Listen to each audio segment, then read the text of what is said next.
go. I was trying to. Okay, so hey everyone, Kim here, and we will be getting started pretty soon. Hi, Dr. Thangadu. Go ahead. I think it may give you. Hey, KBRN, how are you? Let's see here. Are you able to join? Are you able to send me a request? Let's see here. Here we go. I just sent you a request. Hi there. Hi, how are you? I'm good. How are you? Hi, everyone. Hi. We're gonna get right on into it. I see that we have people joining. That's good. Awesome. People are coming in. Okay, good. So, guys, we have a special guest. Thank you so much for coming on. Of course. I'm so happy to be here. Thanks for inviting me. Yes, and I know that you're a bit under the weather, so we're going to get right into it, okay? It's okay. You know, 2-year-olds give you everything. Wow. So how many kids do you have? I have 2. Oh, yeah. I have an almost 4 and an almost 2. Yeah. I have a 7, recently 7, and a 2.5-year-old. So I get you. All righty. Well, I see that people are joining. So let's just go ahead and get right started, okay? Sure. Why don't you go ahead and introduce yourself? Yeah, so my name is Arthi. I'm a physician in San Antonio, Texas, and I am triple board certified in endocrinology, diabetes, and metabolism, also internal medicine, and I recently got board certified in lifestyle medicine, and I'm also certified in plant-based nutrition.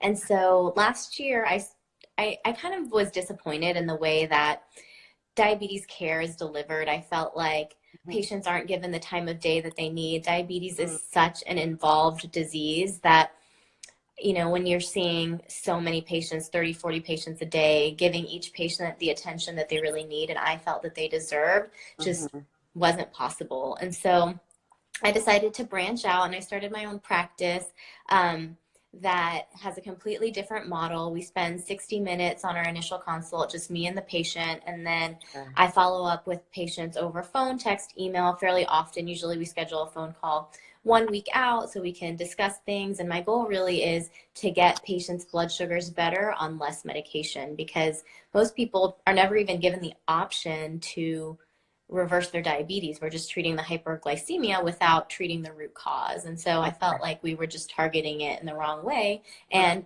we're seeing people getting worse. So I wanted to do something different. Okay. And it's good that you mentioned that, because I put up a question box and I actually got some questions over that. Okay. And so before we get into that, let's see, because you really went over a couple of things. You know what? I'm really excited that people are talking about this and have questions, because that means there's room for progress. So thank you guys for being here. So I'm gonna pop some questions in on you, okay? Yeah, go for it. So some of the poll questions said, can you explain management of insulin resistance with PCOS by lifestyle? Yes. Okay, so PCOS patients typically have insulin resistance. They have higher risk of diabetes. We typically, standard of care is to put these patients on metformin, which is a medication that sensitizes the body to the insulin that it produces. However, in these algorithms, the first step is lifestyle, and like on ACE and ADA, but we aren't taught what that specifically means. And so there are several things that influence insulin resistance, like diet. So a high-fat diet actually worsens insulin resistance acutely. So whereas a low-fat plant-centric diet improves insulin resistance, like significantly. So I know there's a lot of healthcare providers here. So for example, I have my own personal patient who she went from a ketogenic, high-fat, low-carb diet, struggling with that, and switched to a plant-based diet. And we were able to, within a couple of days, we were able to decrease her insulin to carb ratio by 50%. Okay. And then since then, we've increased. She was like 1 to 6, then went to 1 to 12, then went to 1 to 18, eating, and that was 1 to 6 was eating 30 grams of carbs a day. And the 1 to 18 is eating 200 grams of carbs a day. Okay. So that's one way. Another thing about insulin resistance with lifestyle is exercise. So exercise can be used in lieu of insulin. So if a patient exercises, that sensitizes the muscles to taking up insulin. And so patients who are exercising, as we know in our type 1s, oftentimes we suspend their pumps during exercise. So the same thing is true for patients with type 2 diabetes and worse insulin resistance. So exercise, medications. Metformin is really the only great medication for insulin sensitization. Actos or pioglitazone also does it. However, it causes weight gain, has some side effects that are scary. So most of us don't reach for that first. Sleep, hormones, like if you have no sleep and your cortisol levels are really high, you're going to be more insulin resistant. And intermittent fasting can improve insulin resistance. So those are the things that I like to talk to my patients about. And actually, I'm going to put up a question that I received about intermittent fasting right there. Do you see it? What is your take on intermittent fasting with regard to improving insulin? I think that you pretty much got that, but do you want to elaborate a little bit more on that? Yeah. So for those of you who don't know, intermittent fasting is fasting intermittently. Oftentimes people do a 16 and 8 fast. That means they fast for 16 hours and have an 8-hour eating window and don't really snack between. I personally do it. I do a 16 and 8 fast every day. But other people do 5 and 2 fasting. That means like they fast for 2 days of the week and eat for the other 2. Some people do every other day fasting. The 16 and 8 is considered time restricted feeding, whereas the other 5 and 2 every other is called intermittent fasting, but that's just not nomenclature. But I think it works incredibly well. So I've had patients who have come off diabetes medications just with intermittent fasting. Really? And people lose profound amounts of weight. Even my husband last year, he works nights and he had put on a bunch of weight, not really taking good care of himself. And I put him on intermittent fasting and plant-based diet, and he lost the 30 pounds that he'd gained and improved his cognitive function. He's an ICU physician, so that's pretty important. And within 3 months. So it's pretty powerful when done right. Okay. Well, with that, I have a question. So I think I'll take my area, for instance. So I'm in Dallas, and I typically see lower socioeconomic demographic, okay? And what would you say a good starting approach with that would be? Because what I find is that people are really set in their ways, and when you start talking about you can't eat for 16 hours, I think people don't really know what that really means, because all they hear is 16 hours, that's the majority of the day, and I can't eat. So what I tell them is what the majority of that time is spent sleeping. So if you're doing a 16 and 8-hour fast, hopefully you're sleeping 8 of those 16 hours. So it's essentially just skipping breakfast. And what I tell my moms is I'm like, you know what? Isn't it really stressful to get the kids out the door in the morning? What if you didn't have to worry about breakfast? Wouldn't that be great? And they're like, yeah. And so I have my own clinic, but I also work, I'm the endocrinologist for retired SAPD, so police officers and firefighters in San Antonio. And, it's not necessarily a low socioeconomic class, but it's men in their 60s who are set in their ways as well. And I have been shocked by the number of patients who are like, oh, you want me to do a plant-based diet? Okay, I'll do it. Or, oh, you want me to try intermittent fasting? Okay. you know, and Yeah. so I think, and they do it, like some of them really do it and some of them don't. And so you got to kind of meet people where they are. Uh-huh. But I think that in medicine, oftentimes we get jaded and we say, well, patients don't listen anyway. And that's just not true. In my experience, that's not true. And it's been studied, you know, when a provider tells a patient to do something, they're much more likely to do it. And even if they are like, okay, I can't do a 16-hour fast, but I can stop snacking all day. Because some people are just grazing all day long and they don't even recognize that they shouldn't do that. Yeah. I think for some people, it's just baby steps and it's progress. It's not immediate perfection. Yeah. And I just made a video over on my YouTube channel that was talking about healthy eating. And I was like explaining that you don't have to cut everything out at once. Okay. You don't have to go for the big kahuna. Okay. You know, you can walk yourself back. You know, if it's sodas, you can try sodas first. Then you can try fast food. And you can, you know, you can expand your palate one thing at a time. You just don't have to go straight to the quinoa and the spinach, you know what I'm saying? Because for some people, that's not a part of their culture. And you say quinoa and they say what? You know? Exactly. So it's like, you know, and even when I talk to other nurse practitioners, it's like you may have this idea in your head or a goal that you have overall, but you walk it through with them, you know what I'm saying? You give them bite-sized things. So what kind of results have you been getting with this, like with A1C? You know, has it been like a huge drop? And, you know, tell us about that. Yeah, so it's been pretty incredible. So funny that you asked, because I thought my patients were doing well, but I decided to quantify it for a presentation somebody asked me to give. And so as you guys probably know, the most potent medications in lowering A1C are metformin and Ozempic. They reduce A1C by about 1.5%. Insulin can lower A1C really fast, but it worsens the root cause of diabetes. So it treats hyperglycemia. It doesn't treat diabetes. My A1C reduction on less medication is 2.3% average. Wow. Well, okay. Yep. That's good. Yep. So it's go ahead.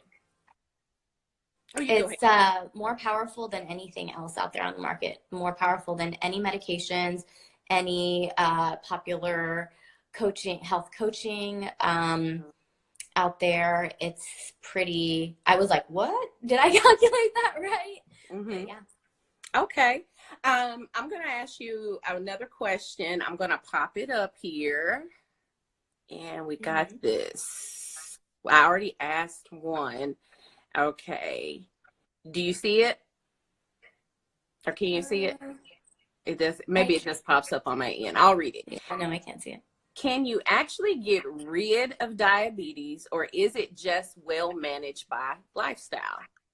Yeah, so that's a really good question. So type 2 diabetes is a syndrome of insulin resistance. Okay, so in the first about decade of type 2 diabetes, people actually have really high insulin levels, but their body just can't process it well. So if we target the insulin resistance and get somebody off medications, you can reverse diabetes. So the definition of diabetes reversal is being off of all diabetes or glucose lowering medications with a normal blood sugar or A1C. Okay. So yes, if the patient goes back to doing what they were doing before, their diabetes will come back. And so, you know, some people get really nitty gritty about what is diabetes reversal? What is that even? And so I think you can call it reversal, you can call it remission, whatever. But as long as somebody is eating healthfully and not having blood sugar issues, that's what I like to call diabetes reversal. And that's actually defined by the American College of Lifestyle Medicine. Okay. Let's see here. Question, because I don't want to hold you, and I know that I'm doing good. I'm doing good. You're good. Okay. So if that's the case, anyone in the chat on the live, if you have any questions, go ahead and drop them and pop them up. Can you see the scrolling of people? I can. So if you put it in there, we'll get to them. If you have any questions or comments or anything like that, put it in there. Okay. Also, as a specialist, one of the things, because I'm in community health, so in the current role that I'm in, I'm not in a primary care office. I used to be, but I now go into the home, and I see the Medicare and retired population. And so I do a lot of screenings in the home. And one of the things that I have been really shocked by is the lack of specialists on board, like collaborative, so many people are not at a podiatrist, they're not they're not at an endocrinologist, they're not at a nutritionist, like all these things that like I know the insurance would cover. But so my question there is, when would you suggest that people get into an endocrinologist if that is for the primary care provider? So I have a very strong opinion about that, and it's probably unpopular, but I think that all patients upon diagnosis of prediabetes should be seen by an endocrinologist. I agree. I agree. So the problem is endocrinologists are so few and far between. Like most endocrinologists have a 3-month wait list. And so it's impossible. And the thing is, what happens in reality is patients get sent to us after they've had diabetes for 15 years. Now reversal isn't even an option. Now the patient is committed to insulin. And like even when I was training in internal medicine before I did fellowship, we were taught the guidelines at that time. And I graduated residency in 2015. So not that long ago. We were taught start insulin if the A1C is over 8.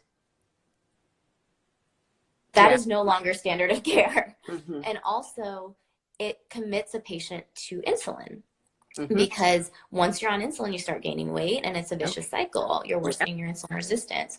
And so there is a very, very rare time that I will start a patient on insulin their initial visit. Like if I'm suspecting that they have type 1. If they have type 2 and they're just like, I'm not doing anything, which never happens, patients are much more willing to comply than I think we give them credit for. Like A1C of 16, nope, don't do it. Don't start them on insulin. I don't. And I've seen patients drop in 3 months from 16 to 6.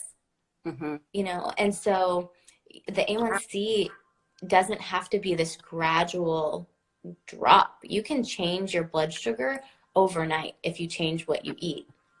Wow. So I think we've got to give people a chance, like not even just one time, like over and over, A1C of 10 to 6, A1C of 12 to 6 the next time we check. So a tool that's really useful is a continuous blood glucose monitor, because it really engages patients and empowers them, because they all of a sudden are getting immediate feedback on what's happening with their blood sugar. And so I love using that, and my patients who are on it are like have so much better understanding of their diabetes and less fear of their diabetes after they've worn it. Yeah, I have started to go to trainings over the continuous glucose monitoring. As a nurse practitioner, and not even just a nurse practitioner, I am trying to find more of those courses to get certified in. What I am feeling is that a lot of people are just uncomfortable with them, and insurance is not, so they're not really covering it. But I did go to a training that said that certain things needed to be in the chart for it to be covered. Yeah, so Freestyle Libre, when it first came out, had really good coverage. This year, they've kind of knocked it back a little bit. But some insurances, Medicare definitely, you have to be on multiple daily doses of insulin. But if you have commercial insurance, it's actually fairly easy to get things covered. So, if it's government insurance, then it's much more challenging. I hope that changes, because honestly, well, the cash price for it is $75 a month for the Freestyle Libre, and they can swipe with their phone. So it's like, even if the patient has a trial for 1 month, that could teach them a lot. Yeah. Yeah. So it's not like it's thousands and thousands of dollars. Okay. I have a question that has come in. Now, some of the question, this is by, from the family nurse practitioner. That's her handle. But some of it, just to let you know, has been cut off. So I'm going to try to read as much as I can. How do you deal with a very cultural person who keeps coming every 3 months and the A1C is trickling, and I don't know, I guess trickling up? So I'll just answer that question. Like, it's trending up. They're very cultural. I guess, could you maybe specify what you mean by that? Yeah. Like, what kind of culture? Yeah. I know there's right back into the comment, because I'm trying to pull it up, but it is, it's cutting off on me. So I can't, they tell you they are eating good and doing what you tell them. Okay. Yeah. Yeah. So there are people like that. So this is when so for me, all of my patients, I say, walk me through a day in your life. Like, what are you eating? Okay. What are you, when do you wake up? What do you do after you wake up? Like, I make them tell me details. And, you know, I have the luxury of time, whereas I know many of you may not. So and that's a little bit of a challenge, but I tell them to tell me everything. And I have never not been able to figure out something that they're doing. Like, so they might have, you know, I have a patient who's like, yeah, I eat great, I sleep well, blah, blah, blah. And then we do that, and she's like sleeping 4 hours a night, like all kinds of things that are setting her up for failure. And and so then we figure out, you know, we tackle one at a time, because people don't necessarily know what is healthy, right? So like, I have patients who are like, I don't eat any carbs, I just eat steak and eggs all the time and cheese. And I'm like, well, okay, so that makes sense, right? Like, that you're not losing weight because, one, that's a ton of calories, and two, like, your insulin resistance is bad. And it's sort of the medical community's fault too. Like, we've told people that carbs are bad without telling them that, you know, veggies are good. I tell my diabetic patients they can eat fruit, just like don't eat like 5 avocados a day. Don't maybe eat 1 avocado a day, because that has a lot of fat. And like, I had a patient who had postprandial hypoglycemia, and she's like, I'm eating so healthy though. And she's eating fruit, but like a cup that was this big every single night. And you know, so getting those details from them, and if they really can't figure it out, have them do a food log. And, you know, I have them do it for 72 hours. Don't make them do it for like a month, because that's just discouraging. But some people really identify what they are doing. Like, I had someone switch to a plant-based diet, and we figured out that she was eating 5 slices of bread with almond butter every afternoon. And I was like, you know, that's a potentially healthy option in moderation, but if you're eating excess, like, you're still just getting way too many calories. So having people write down not just what they're eating, but quantities is really helpful. I have a question talking about plant-based. Can you talk about plant-based diet, how to get adequate protein with legume and bean allergy? Oh, that's a really good question. So, so we as a culture have a big, you know, protein. Everyone asks about protein. How can you get protein? But we as a culture think protein is we think that we need a lot more than we actually do.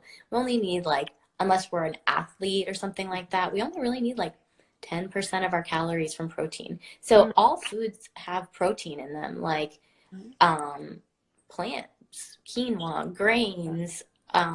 So you can get sufficient protein, nut butters, tofu.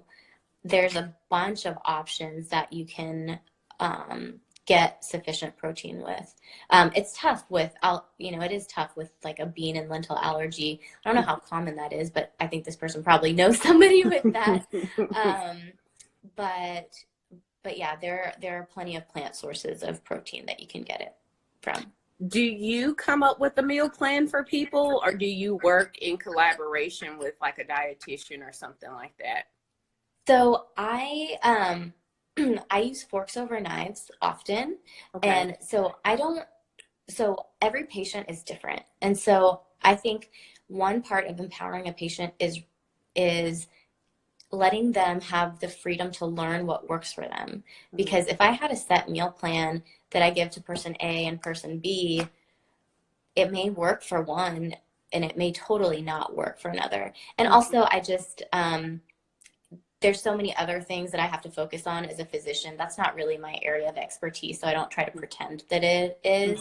I am thinking about working with a chef to maybe help people who want to get some prepared meals or cooking classes and stuff like that so that they can learn more just as an added service. But I don't tell people specifically because usually we're adding. So when I have patients trying to change their diet, I usually talk with them about adding one thing that they want to add more of. So 3 servings of leafy greens.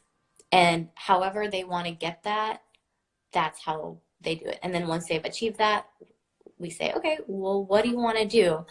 Switch out my white rice for brown rice. And then the next week, that's what we do. So it's a build-up process. And I want it to be sustainable. There's so many patients out there who are like, yeah, I did this meal prep service or this shake service and I lost a bunch of weight and then I stopped doing it and I gained all the weight back. I really don't want to set people up to fail in that way. Yeah, I get the question often from people. They'll ask me every time there's a new diet out. They're like, so do you like this diet? What do you think about the diet? And I was like, you want to know what the best diet is? It's the one that you can commit to for the rest of your life. You don't want something that's going to give you these quick results. And the only thing that you really can commit to for a lifestyle is something that's going to be well balanced. Because, I mean, there's been lots all over the years, all these different diets. And so how do you feel about like the keto? Because there's like, what is somebody asked, a keto vegan diet? Yeah. So I think if you're going to do keto, you ought to do it vegan, but I just feel like it's so restrictive. I think that if you are going to do a plant-based diet, like why not just not restrict yourself so much? People do have weight loss with ketogenic diet, right? Like the state of ketosis is an appetite suppressant. And so people do consume fewer calories and have diuresis. And so they do lose weight. However, the sustainability of like 20 grams of carbs, 30 grams of carbs, however you're doing it is really hard. That's not very many carbs, especially on animal-based diets where you're not getting any fiber either to help offset some of those carbs. The main issue with ketogenic diet though is animal-based ketogenic diet because we are fairly confident that animal-based products can have potential cardiovascular long-term effect of ketosis is. And also we know like the WHO, the World Health Organization, has a meta-analysis of like hundreds and hundreds and hundreds of studies saying that red meat, especially processed red meat, increases risk of colon cancer. So I would hate to prescribe a diet that science has shown since like for a century almost that it worsens insulin resistance acutely. So doesn't treat the root cause. We see, there's different statistics out there, but perhaps 30% of people increase their LDL, which there's a lot of like flutter out there about how LDL doesn't matter anyway. Most cardiologists, every cardiologist I've talked to says, yes, LDL does matter. I don't know who kind of came up with this, but LDL matters. Is pro-inflammatory. So STEMI or an acute heart attack occurs due to an inflammatory plaque that ruptures from the wall and then lodges. And so a pro-inflammatory diet is going to worsen your risk. So there's a lot of reasons that it's just why, why put yourself at these other risks when you can potentially do something else that might work better and and reduce your risk of other things. Like the only thing that has been shown in studies by like Caldwell Esselstyn and Dean Ornish to reduce plaque burden is a plant-based diet. And so even statins don't really, stents don't. It's just kind of putting a Band-Aid there. If the patient continues on their same lifestyle, it's going to come back. And my husband is an ICU physician, and he has had multiple patients at this point with acute MIs who the only recent change they've had in their diet was just changing to a keto diet. Okay. So I think it's scary. Perhaps more data will come out, and I'm not one that's afraid to change when we have more information. But at this point, I just don't think there's enough strong data that's not industry funded or funded by somebody who benefits financially from ketogenic diet, supporting its use, especially in the way of cardiovascular disease. Okay, now here is Nurse Liz. Do you see that? Many of my patients culturally have a very high in fat meat diets. Any first steps you'd like to discuss with patients to slowly move away from that? Most are incredibly hesitant for any change. Mine are too. Yeah. So there are some patients, like I spent 45 minutes counseling a patient on plant-based diet, and I was like, okay, so what do you want to change? And she's like, I want to eat more chicken. And I was like, but some people, it's just so ingrained in them that you just, some people are in a pre-contemplative stage, right? Like they are not in a place where they're ready to change. And we want to move them to a place where they can get healthier. But ultimately, and this is what I tell my patients, you're the driver of this ship. This is your life. It's not mine. I can only educate you and support you and try to motivate you to do what's healthy. But some people don't. And I don't think we give up on people by any means, but I think you don't take that home with you, right? Like you can give people a lot, but at the end of the day, they have to do it for themselves. And some people just aren't, and that's okay. Okay. So at your practice, I know you said that you see type 1, you also see type 2. Do you see any gestational patients as well? Yeah, so that's like the area that's near and dear to my heart. I still, I have 2 young ones, and I just think, so one of my main missions is helping our kids live healthier so they don't end up in the same boat as our generation. Because I don't know if you guys know this statistic, but our generation is the first generation in the history of time to have a shorter life expectancy than our parents. Oh, wow. And it's because of our lifestyle. And so I think that targeting new moms to be, if we can get those people educated, then our children stand a chance. Okay. And so I love that area. I haven't really marketed myself that much yet, and I haven't really marketed to OBs or doulas or anything like that yet. But I really, really do want to start seeing those patients because I'm a mom. I'm a young mom. I remember what it was like, and I feel like I really connect well with those patients. And I just love them. I love being able to give people a provider that has some shared perspective and some, I'm in that age group and I can connect with them in multiple ways. And I think we really do need to be putting continuous blood glucose monitors on our mamas too. And so, yeah, I love it. I don't have many gestational diabetics. Maternal fetal medicine in San Antonio usually hangs tight to them. Okay. And so I'm trying to figure out what the best political way is to get into that market. Well, any other questions before we log off? I'll give you guys a little bit of time to just type it in right quick. And looks like, okay, there's people joining, but guys, the live it'll be live. It'll be up for 24 hours. And then I'm also going to save it to my YouTube channel. And so, awesome. Thank you. So it'll be there and all that. So, for providers that are in the role of, you had mentioned that you have more time than a lot of providers. So if there's one thing that you can press upon us, people who are in the primary care and the hustle and bustle, where can we start if you could give us one or two things? I think one thing is if you have a newly diagnosed type 1 or type 2 or a patient with prediabetes, use that as an opportunity.